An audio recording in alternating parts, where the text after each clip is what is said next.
We are back, wrestling fans, Pennsylvania wrestling fans, and Penn State wrestling fans.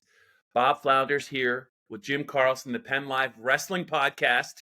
We're recording this on a Wednesday ahead of Penn State's double dip at home against Michigan Friday, and then Maryland early on Sunday. Jimmy, I know you love wrestling, but it's also Super Bowl Sunday, and I think even Penn State fans know that they're going to have to block off some time to see the Eagles and the Chiefs. But it's great. Excuse me. It's great talking with you. We've had so many guests on recently. It's very rare that it's just been you and me, but we have a lot to get to on this episode. News about Penn State, news about Bo Bassett. The perceived number one recruit in the country has made his college choice. I got to get your reactions to that. And I still think, Jimmy, Penn State fans are basking in the glow of what Cael Sanderson's program was able to do to a pretty good Iowa team at home. That was a stomping, and Penn State they didn't even have all their regular wrestlers available. That was impressive. But how are you doing, Jimmy? Doing well, Bob. We monitored the Bassett situation last night. Bo Bassett, Bishop McCourt. Mm-hmm. A lot of things going on in the college wrestling world, but that took the news early this week. He chose Iowa as his future site for his athletic and academic endeavors, right? Over Penn State, Oklahoma State, and Virginia Tech. Maybe I was slightly surprised, but then he explained he had been an Iowa fan all of his life. He's only a junior. He's already 18. When the time he gets to Iowa, he's going to be 19 years and 9 months old. Yeah. I think he'll be able to step right in. It doesn't hurt. I think it's good for Iowa. I don't think it hurts Penn State. Mm-hmm. Van Ness and Kasek each would have a one season remaining. They have great recruiting classes from this past season and next year already. 26, they're a little slow, but you can only get so many in here, right? But Bassett, again, I think if he told Brands he wanted to wrestle 197, he'd probably be allowed. But there were a lot of online guesses for Iowa. Yeah. And those came true. Also a lot of online NIL things. I'm not even going to get into that, but it was outrageous. And, I sort of hope it isn't true, just the way the sport's going. But the best thing I saw online, Bob, I don't know if you saw this, was a tweet where it was a parody on The Bachelor, and Bassett standing there with a suit and tie on, his headgear on, with his name Bassett on his left ear there. Then in the background, 4 women stood with their roses, right? But those women had faces covered by the faces of the 4 coaches who were pursuing him: Cael, Sanderson, Tony Roby, David Taylor, and Tom Brands. Mm-hmm. And Sanderson's sparkling sequin gown was especially striking. But yeah, you have to make sure you ask Cael about that at the next availability. I'm going to hold you to it. You're going to have to. And so, anyway, he did that after last night's match against Corey, who was really outmanned in the PIAA or not team second round, I guess. Mm-hmm. They had an 8-second fall. They had a 18-second fall. That was Bassett. It was 52-3, I think, or 58-3 in like 30 minutes. It was pretty amazing. Yeah, Jimmy. So let's just a couple of things I wanted to talk to you about, the comments you just made here on the podcast. We were talking, I think, before, and there was a lot of people that thought it might actually not be Penn State or Iowa, that maybe it would be another program. Originally you were like you thought maybe Oklahoma State had a shot, but no one really knows. As far as social media, I hope most of it they kept it classy, because the world of anonymity and social media, you just got to really hope. We're dealing with pretty young people here that are making significant choices. So hopefully nobody was too rough on Bo. But I wanted to ask you, how do you think, I know it's a hypothetical, but how do you think, what was your view on how Bo looked at Cael Sanderson and the Penn State program, and maybe the fit there? Because sometimes, his ability speaks for itself, but sometimes it really is about fit. And sometimes I think big time athletes, it's one thing to wrestle at Penn State, but sometimes they need to go their own way. How do you, when you look at all of that, Jimmy, how would you assess, the decision that he made? Well, it is an interesting question, because like I said before, I think Kasich and Van Ness, can he beat them? It would be, a heck of an effort to do that, right? I really don't think he would want to sit out a year. Yeah. So I think that goes into it. Right. I thought a plus for Penn State was Bassett's Christianity. He spoke in detail about that. Mm-hmm. But he's really out there on social media. I'm not sure a lot of these guys are. And maybe some of them want to be, but Yeah. Carter Starace is to a degree. Uh-huh. But I think they try to limit that, and I think Cael appreciates that they limit that. Mm-hmm. So a number of things, and again, working out with the young guns, knowing Spencer Lee, I just do think it's a good fit for Bassett, and I don't think it's a major blow for Penn State. I really don't. Not because of anything Right. about Bassett, incredible talent, but I just don't think it'll be felt all that much. Yeah. Jimmy, you mentioned Spencer Lee. How much do you think maybe, one of the great wrestlers, to pass through this state, and also his career, his collegiate career, I believe, was he a silver medalist in the Olympics? Yes. Yeah. Just was an incredible athlete. Do you think that his role in the recruitment was significant? Well, you have to think that, because he would, Bassett took a couple of visits to Iowa, fit one official course and then a couple others. I think Iowa has proven that they develop lightweights, even though he may be, closer to a middleweight by the time he gets there. And Lee loves brands. I think that would rub off on Bassett. So, yeah, I do believe he played a role. And Bassett said last night that he hopes that he can help Spencer train for his international competition, but he also said that Spencer Lee was going to help him far more, in his training at Iowa. Yeah, I think it's. I'm gonna say it's a one-way street, but I don't know. I'm sure Bo can give him a little bit of a tussle in the room, but I think where Spencer's at right now, I think he might be good on workout partners. But anyway, so Jimmy, we're gonna get to Penn State, Michigan on Friday, and Penn State, Maryland on Sunday, especially some individual matchups that I think really have piqued our interest here on the PennLive Wrestling Podcast. But I just wanted to revisit. We did a video on PennLive right after Penn State did a number on Iowa. But there are just so many things about that match that just really, they're going to stay with me for a while. I know you've seen a lot more Penn State wrestling, big time wrestling than I have. But that was a pretty incredible. That was a pretty incredible night, just for a couple of reasons. Even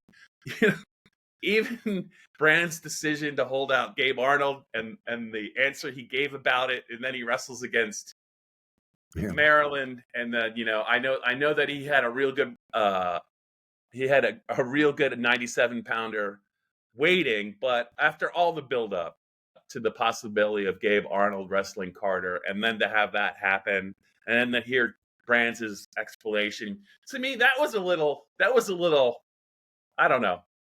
I don't know that matched up with what I think a lot of people are thinking, but also Kasich, what he was able to do in his match, and how he did it, and how he looked at the end of the match, and what that win is going to do for him moving forward, as far as putting him on the fast track to confidence-wise and conditioning-wise. And the Penn State fan base now, I mean, they're going to love him forever for that scene. I just think, if you're gonna grade that on a scale of 1 to 10 for a Penn State fan experience against Iowa, doing that is there is no other number to give that but a 10 or maybe an 11. Yeah, that's a double figure mark, that's for sure. And he now is number 1 ranked wrestler at 157. Interesting, Teamer did not wrestle against Maryland, nor is he wrestling this week against Nebraska. I think they're giving him a little more rest after that hamstring injury. But he looked as quick as, Teamer's very quick, and he looked quick. He was explosive. Every time he tried that energy burst or a quick move to try to get to Kasich's legs, he was able to defend that just as quickly. And again, like you were saying at the very end, when he ducked behind Teamer, picked him up, and just held him there, and then thrust that fist into the air. Yeah. Wow, he's bleeding.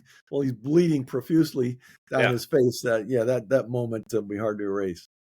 Yeah, and Cael said Monday, we were up for the availability on Monday. We're recording this on Wednesday, that specifically it wasn't a headbutt. Cael thought he took a knee, Right. like a knee to the bridge of the nose or the forehead or something, but it was flowing pretty good. And that just made some of the photos that were taken, including PennLive's Joe Herman's photos, even more incredible. That's an all-time moment, I think. It is, and clearly the crowd went crazy, right? So interesting thing about that is one time last year, and I can't remember the match, Cael talked about the crowd just sort of sitting on its hands and all, and then after the Lehigh match this year, he told me about, that even though there were 10,000 people there, it didn't seem like it because they weren't all that energetic. But I think I know he understands what's going on there, but it's the better matches that light up the crowd. And there were a lot of good matches on Friday.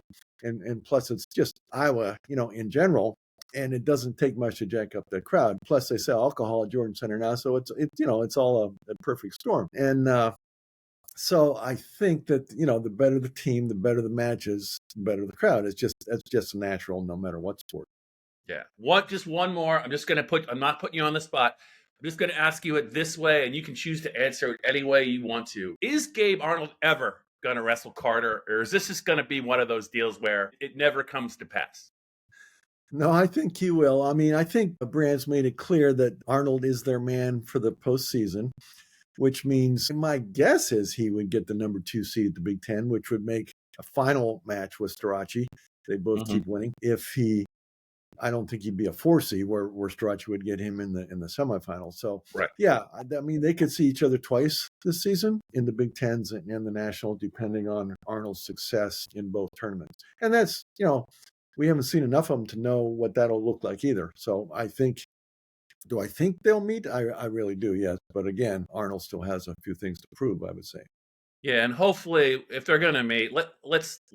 I mean, Gabe, I'm sure he's a big time talent, but maybe let's just wrestle, and then you can talk after you wrestle him. I think that's my takeaway as somebody. I just think there was a lot of build up for that, and it was disappointing. I'm sure he wanted to wrestle, but I think maybe wrestle, and then I mean, Carter's on the right to talk whenever he wants to. I don't know if you saw, Bob, but Brands walked Arnold out of the arena when Ferrari took the mat. It was sort of interesting.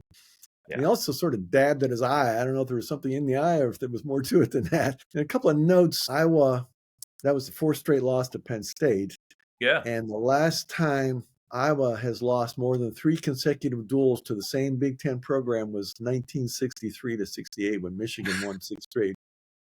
So that, pretty unique event there with what Penn State's doing now at Iowa. Absolutely, Jimmy. Okay, we're here on the PennLive Wrestling Podcast. Bob Flounders with James Carlson. I call him Jimmy, but he goes by Jim. Jim, let's talk about a couple of things here for the weekend. I know what I'm fascinated by, and I'm going to ask you about it. You bring it up. I know you're going to bring it up. Let me tee you up for it. Just as far as Penn State, Michigan on Friday night, 6:00, I believe, on the Big Ten Network, and then there's a 1:00. That's at Bryce Jordan Center. 1:00 on Sunday at Rec Hall. I'm not sure. I'm not sure what the TV coverage will be on that, but Penn State obviously is going to handle both of these teams. They're just not at Penn State's level, but that doesn't mean there won't be some good wrestling, Jimmy. Beginning, I think, with 197 and Josh Barr, who goes from the fire into the frying pan, or the frying pan into the fire. He got number 1 against Iowa. He's getting number 2 against Michigan. He is with Jacob Cardenas, who I don't think is quite as big as Buchanan, but clearly an excellent wrestler. Another huge test for Barr. And it will be interesting to see how he comes back from this, because he was ridden, gave up the riding time point, got taken down late. Buchanan was, on that night last Friday was the better wrestler. And I think everybody, including Barr, could see that. But, he's a gamer. and it will be interesting to see how he comes back here. Yeah. Just a note on, Cael was asked about Barr and maybe what he could get out of that match and how he thought it had played out, and with an eye towards who he's going to wrestle on Friday. And did it surprise you? He said something about he looked a little tired, or maybe they're going to maybe re-examine how they get him ready for some big matches, because I think everyone would agree that when Barr is on, as he was against Rutgers in the third period, the energy level is apparent right away, and it never goes away. Yeah, those things are interesting because they, their training cycles in season, and every wrestler handles it differently. And so I think what Cael was talking about was, how did Barr react to coming out of this most recent training cycle? And so that's the thing that with trainers and coaches, they have to look at everybody individually, as I said, and just to see, how they react to that, what kind of the rigor, the cycle should include in season and things like that. So it's, every team does that. And so it's just when and how they choose to put them out throughout the season. But now they'll probably have one more, prior to the Big Tens, where they really go hard. Jimmy, Maryland, 1:00. We've been talking about Tyler. He's going to get an unbeaten kid, Ethan Miller, I believe, of Maryland, and that would be the likely opponent. Just any thoughts on, he's already beaten a better kid. Any thoughts on maybe that match and maybe how Tyler will approach it? Well, he'll approach it just like he did last week, being the aggressor. Certainly, his quickness, his strength. I don't think there's any doubt about that. Miller's good for sure. I do think that'll be the match of the day. I think that 184 Braxton Brown against Starachi. Certainly he's not at Starachi's level, but he's strong. It'll be, we'll see if Carter can get a major or more. And Braxton Brown's 133. I'm sorry. Jackson Smith. I've forgotten his name. It's but Jackson at 184 against Starachi. But there are a couple of things just dating back quickly, Bob, for Friday is 141 with Bo Bartlett and Sergio Lemley. Two close decisions last year for Bartlett over Lemley. And also at heavyweight, Josh Heinzelman has also only lost one bout. He just beat Nick Feldman last week. Now, is he at Greg Kirkleet's level? Absolutely not. Yeah. There's probably only 3 heavyweights who have a chance at winning the Nationals this season: Kirkleet, Gable Stevenson, and Wyatt Hendrickson, and probably only 2, and possibly only 1, if you know what I mean, as far as I know what you mean. Stevenson goes. But Heinzelman probably isn't one of them, but, he's probably top 5. So an interesting match, given that Kirkleet only beat Yaroslav Klowski or whatever his name is. Don't even try, Jimmy. Don't even try. 2-0. Lost cause. All right. So Maryland, again, they'll be aggressive. They'll go after Penn State, but they can't stand up to Penn State. Yeah. All right, Jimmy, before I let you go on this PennLive Wrestling podcast, and we are, by the way, fans, we will have some more guests, but we after the Iowa match, we thought maybe let's talk a little bit about that and get into it. But we've had some great guests. We're going to have some more.